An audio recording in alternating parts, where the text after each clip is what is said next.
Right everyone, WeaponCollector here. Right, I thought I'd do another no forge sword build. So this will be made from a weed slasher. This is what a weed slasher is. You can buy these for about £8 on eBay.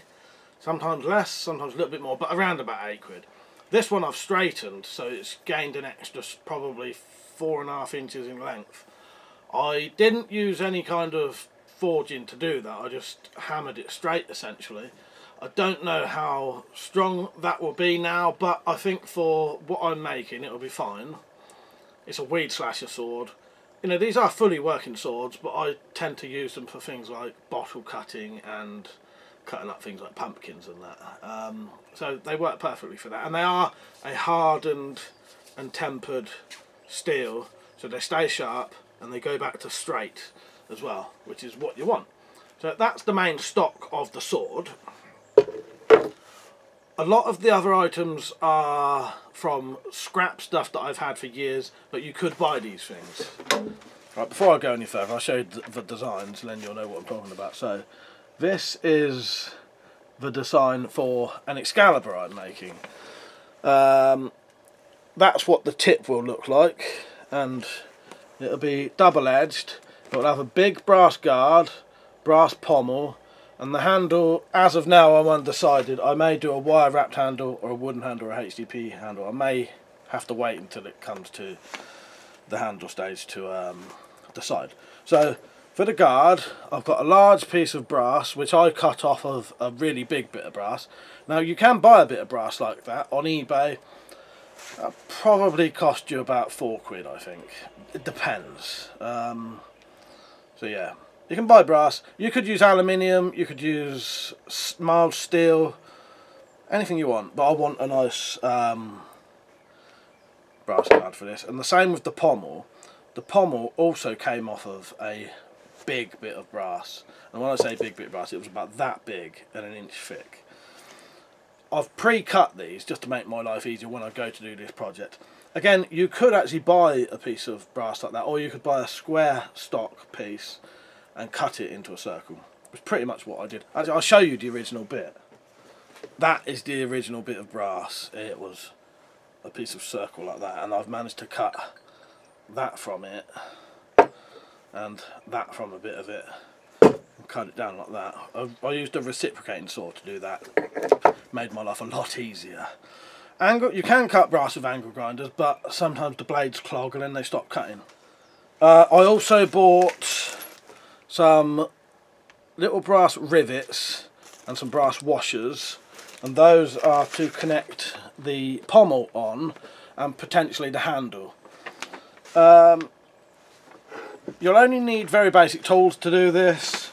You could possibly get away with just an angle grinder, a drill and some basic hand tools. I'm going to use a little bench sander, 1-inch bench sander, for the grinding of the bevel, but you could do it with an angle grinder, as I said. So what I'm going to do now, I'm going to cut out this tip so I can mark it on here. Maybe cut out the handle bit so I can mark that on, and I'm going to use the existing holes so I don't even have to drill the steel. That is one thing, if you're using a hardened and tempered steel, it would be very hard to drill. So if, like me, you've got a weed slasher that already has 3 holes in it, you can utilise those so you don't have to drill. Right, so I'm going to start cutting this out.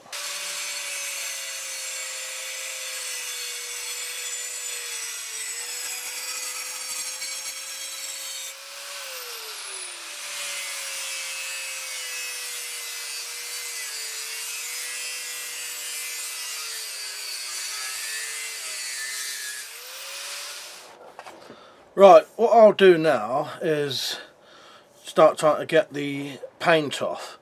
I'll probably just grind it off. Well, I don't know at this point. Nearly every time I ever do this I always regret it. It's hard to get the paint off of these. That's the only real pain in the arse, is get the paint off and have a good finish afterwards. But I think I don't know, I might try sanding it with a sander first, see how well it comes off. If not, I'll have to go to one of these. You can definitely get it off. But yeah, there's multiple ways you can. You can put acetone on it, sometimes that gets it off, but sometimes these things don't work. So yeah, trying to get the paint off now, and then I can start shaping the blade.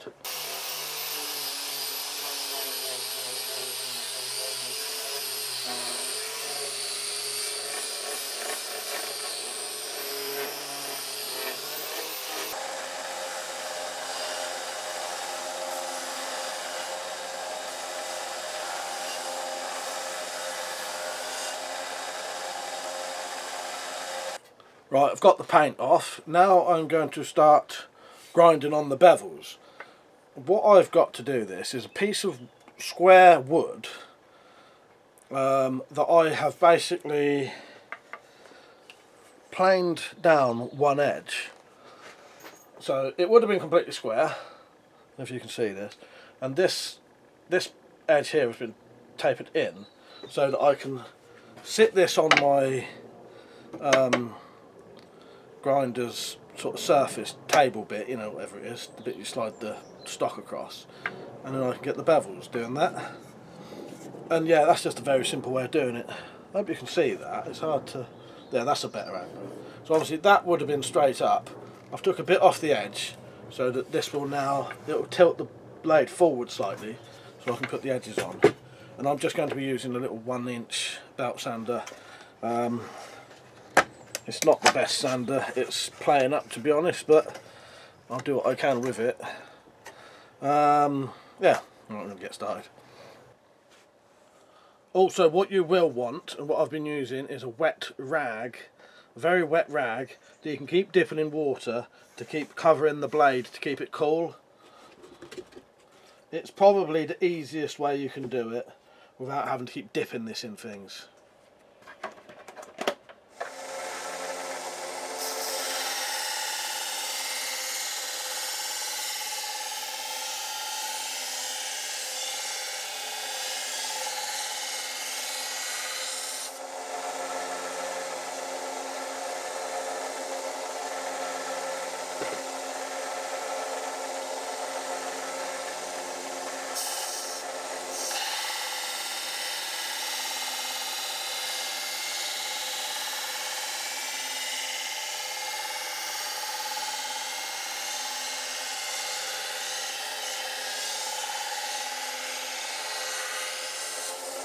Right, so I've roughed the blade out now. So that can be covered up. Now I can start working on the guard. So as I mentioned, this is the piece of brass I'll be using for the guard. I now need to shape it, as you can see here. So like this and like that. So I'll be cutting away parts here and here, and also that way. I think the first thing I'll do is mark out where I need the slit to fit this on, and start drilling that out.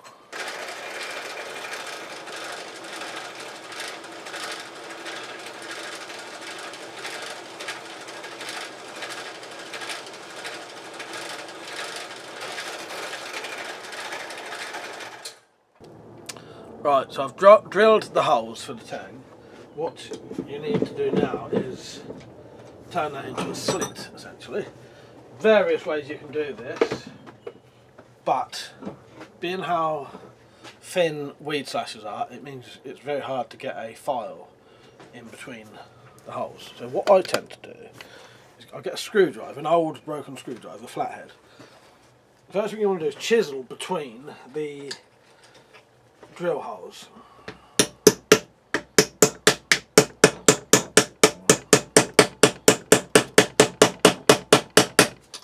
What you're essentially doing is knocking through where the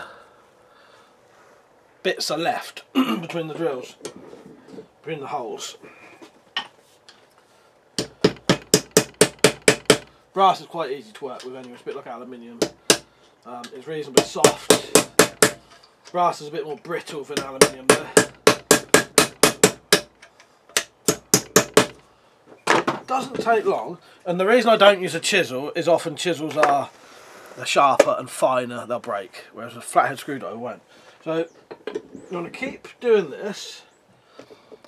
So once you've actually made the slot, you need to refine it essentially. As I mentioned, you may struggle to get a file in there, so one of the methods you can do is get your screwdriver that you was using and try to chisel off the lumps inside. Takes a while, but you know, it's just one of those things that's there's not a lot of other options. You could potentially use a chisel on this. Just be careful because you probably will break it. What I tend to do is get an old screwdriver and sharpen it up a bit.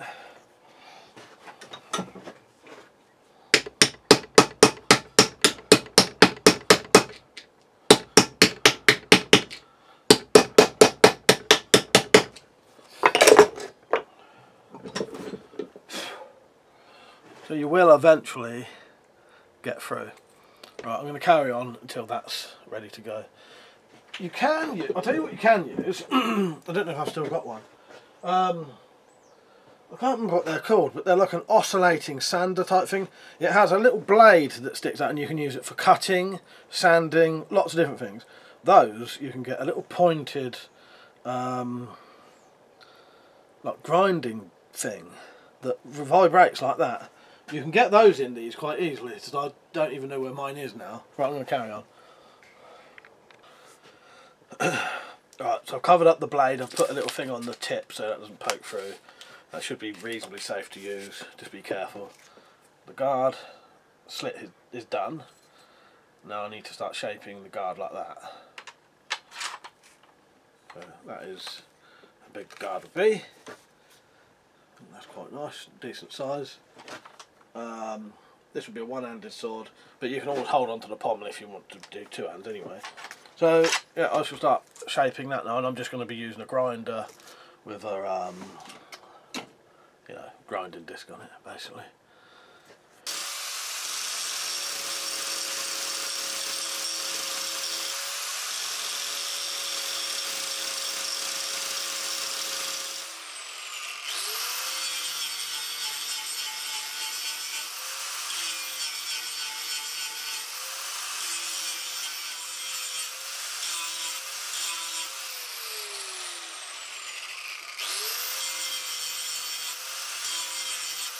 Right, that is the guard roughed out. I'm quite happy with that. That's going to look quite good. So what I'll do now, I'll take it to my little belt sander and refine it and get rid of these big scratches.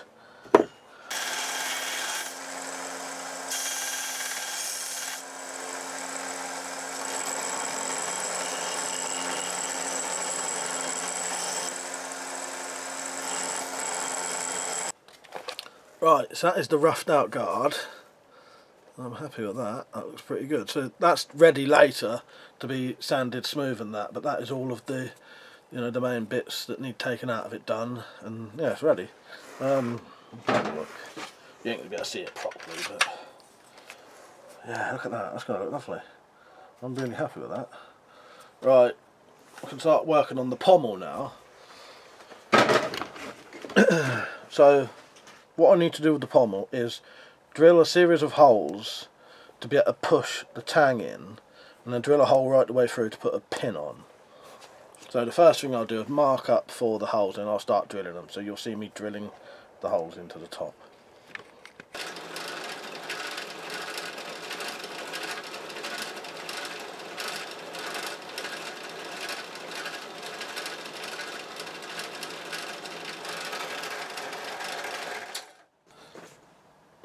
Right, so now I've drilled the holes into the top of the pommel. I can chisel between those, as I did with the guard.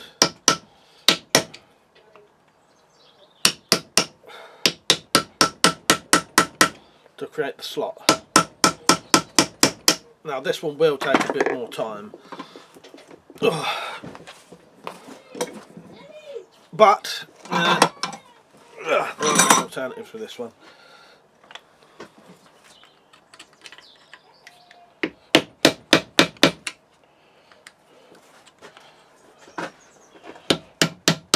Just do whatever you've got. You'll get there eventually.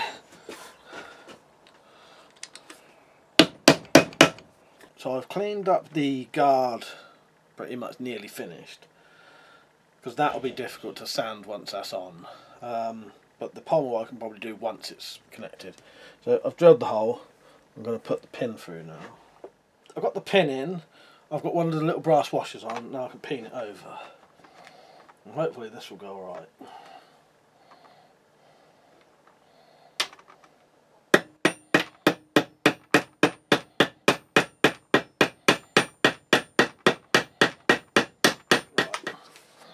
There you go.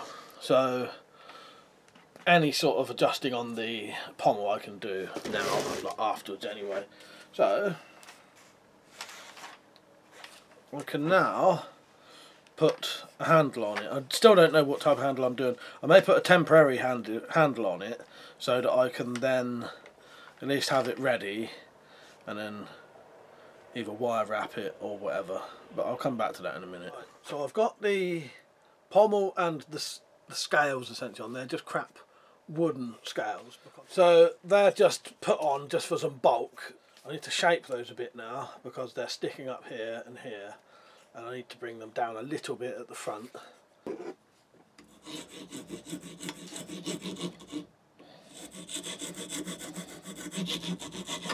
Not sure how well you're going to see this, it's getting a bit late. I was going to do a wire wrapped handle, but I didn't have the bloody stuff to do it.